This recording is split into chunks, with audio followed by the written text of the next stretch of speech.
Duties were assumed at state institutions today, with state officials swearing an oath as well. Minister of Water Supply Vasudeva Nanayakkara assumed his duties for the new year at the National Water Supply and Drainage Board in Ratmalana and simultaneously celebrated his birthday as well.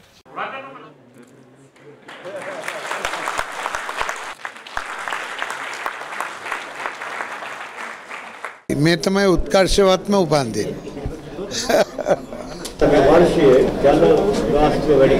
නෑ ජල ගාස්තුවක් වැඩි වෙන්න පාඩු ලැබමින් තිබුණා. නමුත් දැන් අපි අපේ ආදායම මගින් අපේ වියදම අපි පිරිමැහෙන ආදායමක් ගන්නවා. This was the manner in which the Minister of Ports and Shipping Rohit Apegunawardana and Ministry Secretary assumed their duties at the ministry.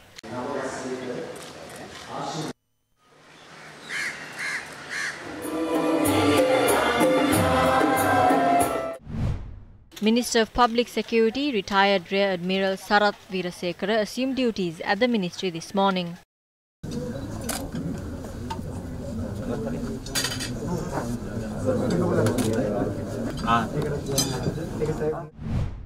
Duties for the new year were assumed at the Ministry of Trade today. A group of officials, including Minister of Trade Vimal Weerawansa and Ministry Secretary General Daya Ratnayaka, attended the event at the ministry.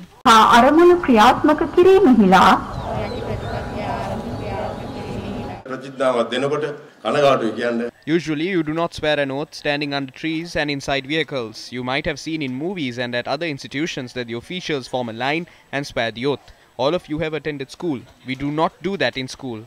So why are we swearing an oath at the ministry in this manner?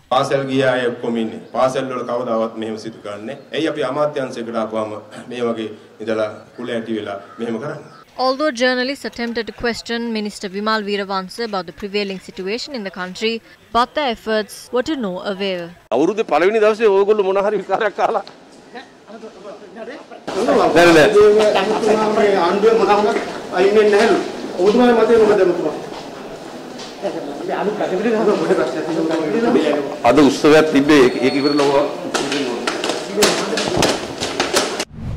Minister of Health Keheliya Rambukwalla assumed duties along with his staff at the ministry today.